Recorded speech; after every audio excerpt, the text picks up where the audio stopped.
Advent is a season of waiting, of preparing, of hoping. Each Sabbath, we listen to the prophets from old. We light candles. We expect the coming of Christ. Listen for a word from God in Isaiah chapter 1. A shoot will grow up from the stump of Jesse.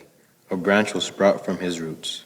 The Lord's Spirit will rest upon him, a spirit of wisdom and understanding, a spirit of planning and strength, a spirit of knowledge and fear of the Lord. He will delight in fearing the Lord. He won't judge by appearance, nor decide by hearsay. He will judge the needy with righteousness and decide with equity for those who suffer in the land.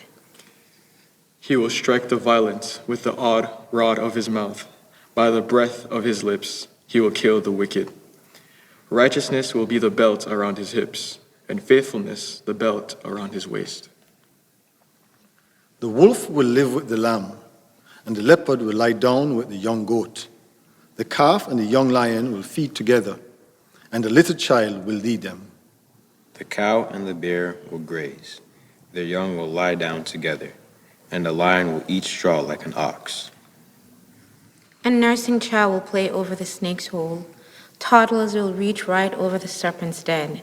They won't harm or destroy anywhere on the holy mountain. The earth will surely be filled with the knowledge of the Lord, just as the watcher covers the sea. On that day, the root of Jesse will stand as a signal to the peoples. The nation will seek them out, and his dwelling will be glorious. The word of God. May this light point us to the coming light of Christ.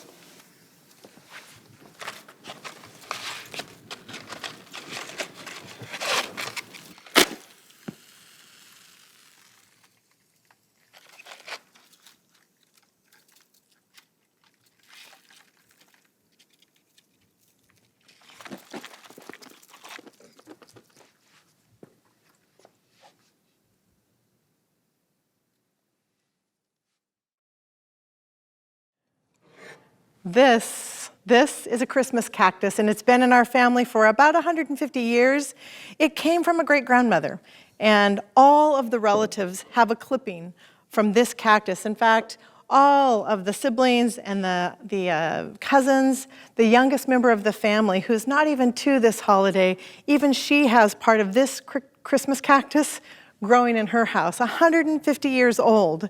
This Christmas cactus, however, I'll come back to in a moment. It happens to trouble me. You just heard a reading from Isaiah, the prophet Isaiah. The Christian faith community reads prophets during Advent. These weeks leading up to Christmas, we call them Advent, while we are anticipating and longing for and waiting for the coming of Christ. For centuries, Christians read the prophets before Christmas. A few hundred years after Jesus actually lived on this earth, Christians hit rewind on the story. Rewind from the babe born in Bethlehem. They reached for the prophets, insisting that we read prophets right alongside Matthew and Luke, that somehow something is to be gained by reading Malachi and Zephaniah and Micah and Isaiah in December. Early Christians, they chose to absorb images from the prophets before celebrating the birth of Jesus. It's kind of like eating your vegetables before dessert, the fiery stuff first. Seems appropriate in 2020, the year Advent meets pandemic. Millions of Christians around the world, thousands of Christians here in Riverside, they will listen to the prophet Isaiah this December. So in solidarity, we sit alongside and listen as well.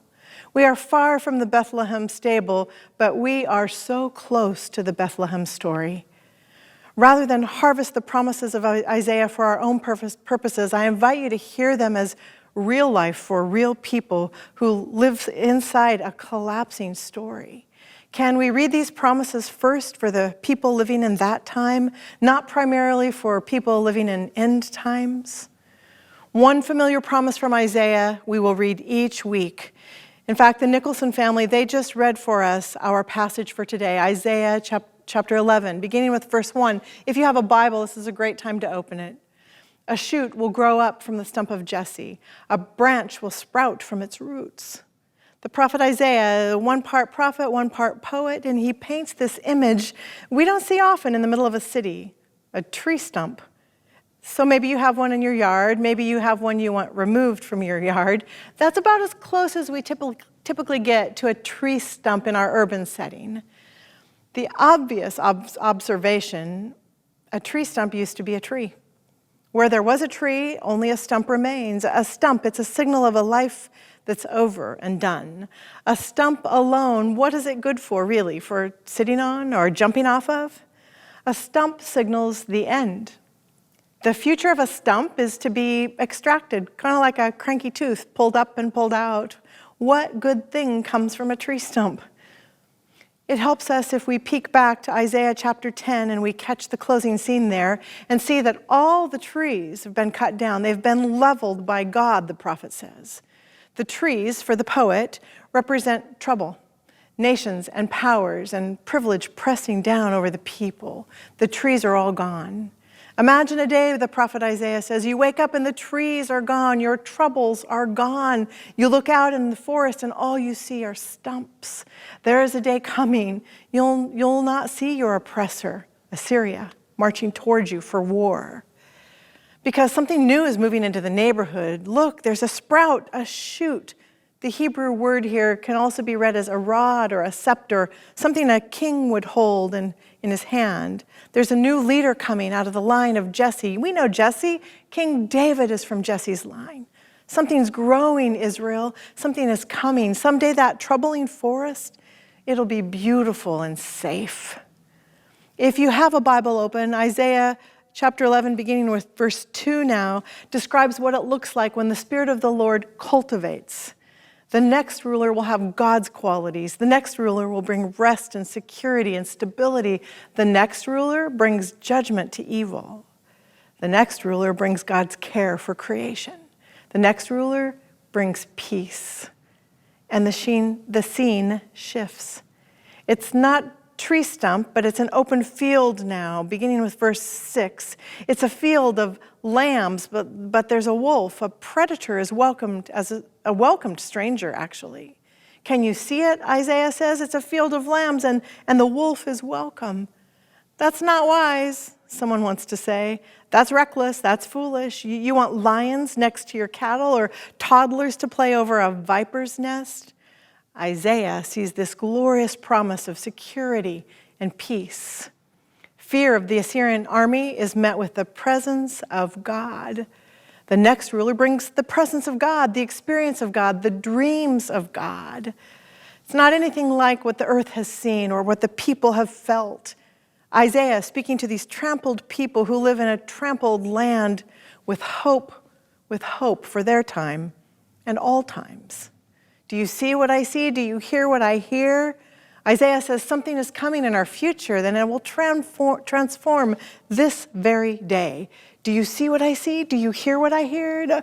No, Isaiah, we see a dead tree stump. Our best days are surely over.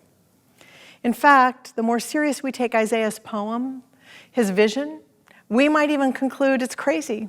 It's crazy for Isaiah's world, and it's crazy for ours. It's crazy, Isaiah says. What's crazy is what you live with. Crazy is your reality. Crazy is what you endure. Let me tell you about crazy, Isaiah would push back. Don't you love it when someone validates you're crazy? When someone says, I hear you, I see you, you're right, this is bad. You're not crazy, this is crazy. Isn't it balm to your soul to be seen and to be heard? Before anyone lifts a finger to rearrange the furniture and fix things, to simply know someone can be our witness. It's a crazy world. The prophet, the poet, Isaiah, means to say that there are better ways to experience our lives rather than allowing this temporary crazy to win. Operate with what I call situational awareness, or with what Richard Rohr calls the naked now, to stand honestly in this present moment and to strip it of its groomings, its internal work, church, to operate with situational awareness, or to operate in the naked now.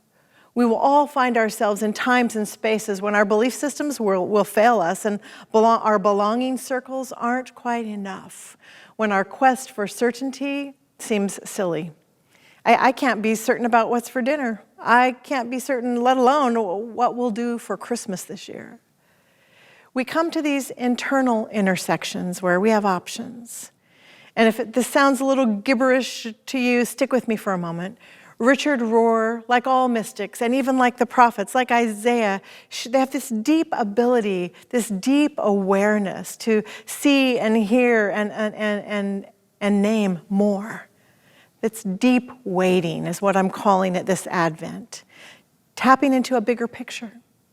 There are really very few total dilemmas, Richard Rohr says about us.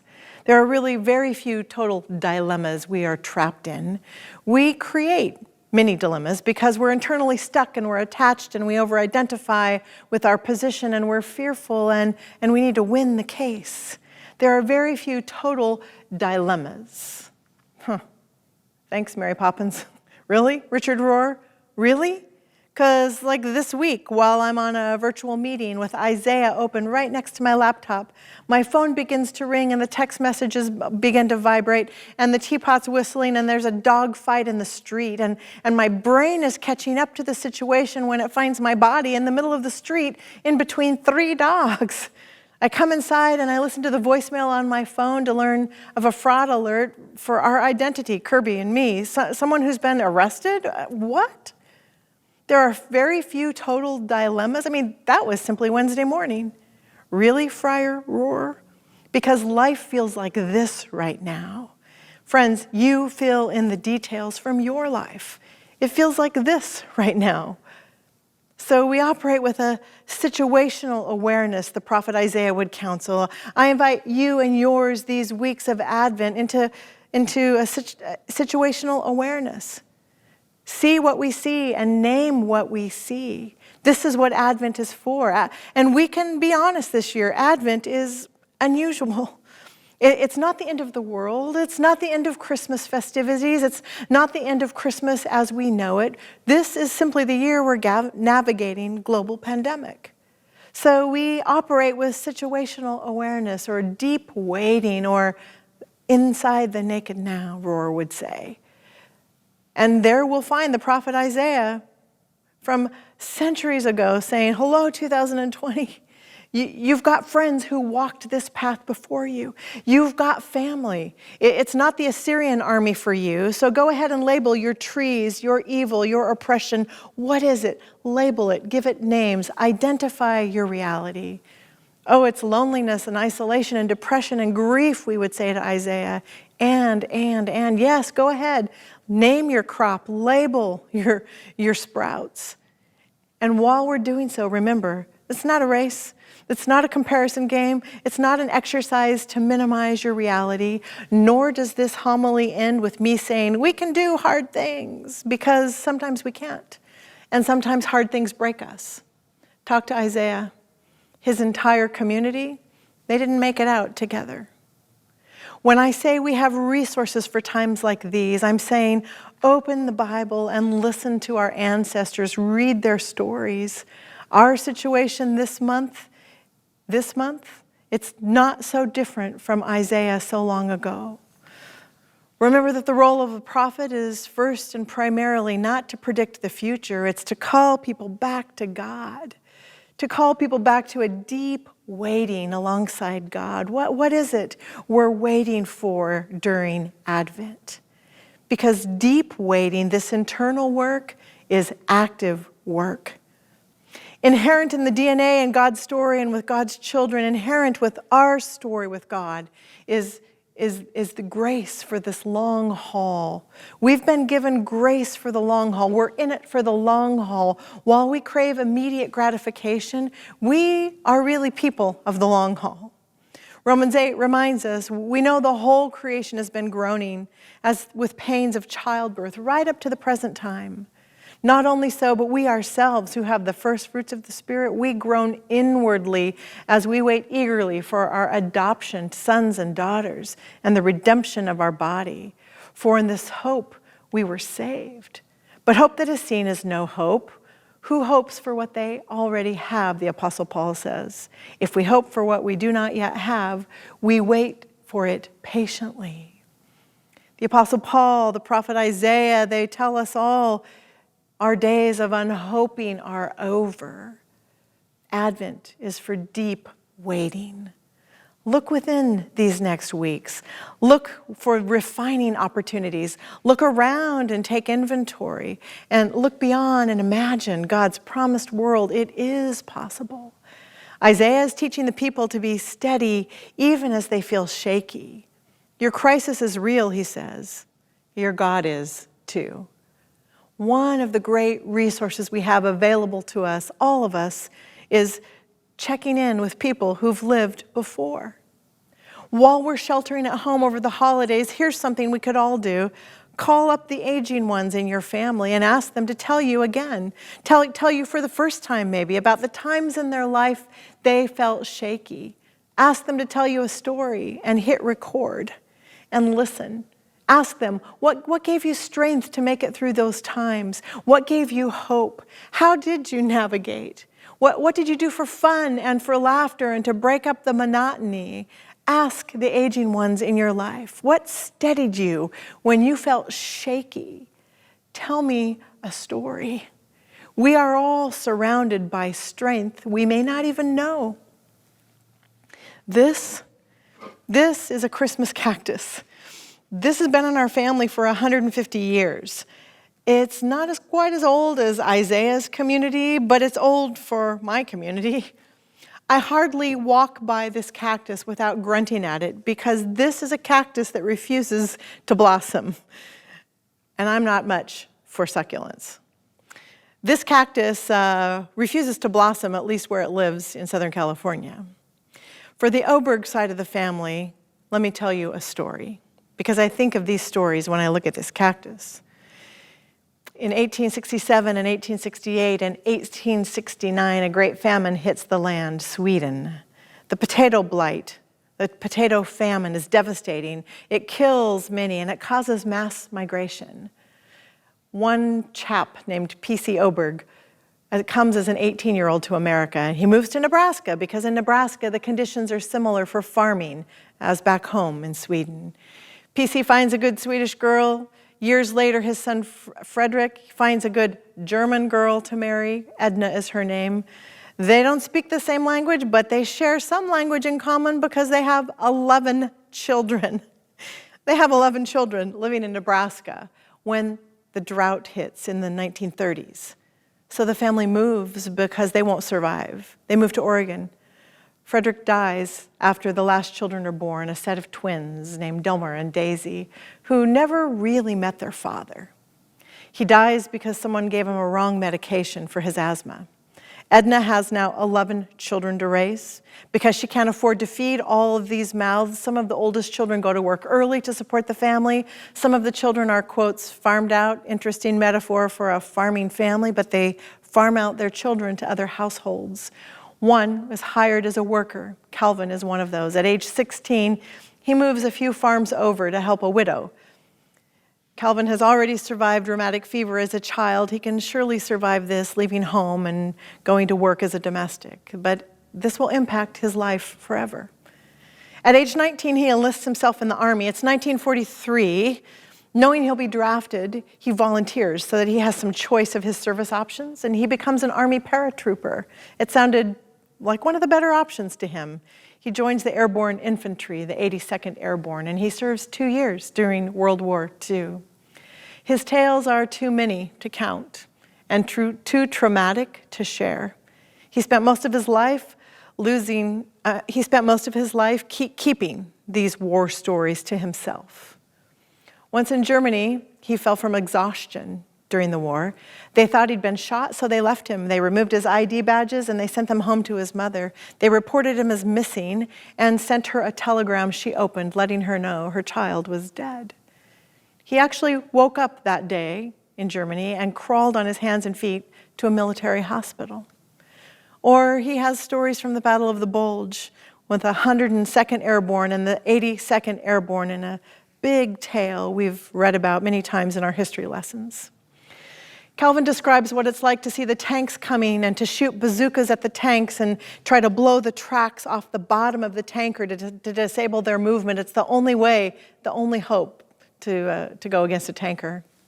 Another time he jumped into a foxhole and he was pushed out because there was no room. So he jumped into the next foxhole over just as ammunition exploded, blew up the entire foxhole, and he watched his friends die. He served with great delight in Eisenhower's guard, greeting Eisenhower day by day by day. He traded his cigarettes for other rations since he didn't smoke. He brought home a German sword, one of those war toys he bought home. He traded it for a bunch of cigarettes. And he brought home a set of books that they found decades later in the garage, books he never opened. It was a volume on World War II. Well, why did you never open this, Dad? Why would I want to read about that? I lived through it. War's never right. He's discharged to become a mill worker. He eventually transitions to an internship where he learns how to make orthotics for children to walk. And he spends the remainder of his life with the good people at Shriners Hospital in Portland. He raises a family, and he cherishes those 10 siblings and their quiver full of children, from Kristianstad, Sweden to Oregon. There's just no amount of Ancestry.com that can tell you these tales. And every time I pass this crazy Christmas cactus that refuses to bloom, I imagine my father-in-law shaped by these chapters of his life. And I imagine my father-in-law who cared for these plants, carried by his God, who he deeply trusted. I picture him trimming the cactus and feeding it and setting it out in the cold Oregon night sky to force new growth. Every year, they watched this plant. Will we see a shoot? Will we see it blossom there this year? Will we see those pink, crisp little buds? We caught it one year in our house. 1 year in our house, this cactus did blossom. We screamed and ran, got our cameras with delight, took pictures. The cactus is in bloom. The cactus is in bloom. 1 year, we did see it. The prophet Isaiah says, a shoot will grow. It'll be a sign to all the nations, and all the nations will see God, and they will seek God, and dwelling with God will be glorious. Amen.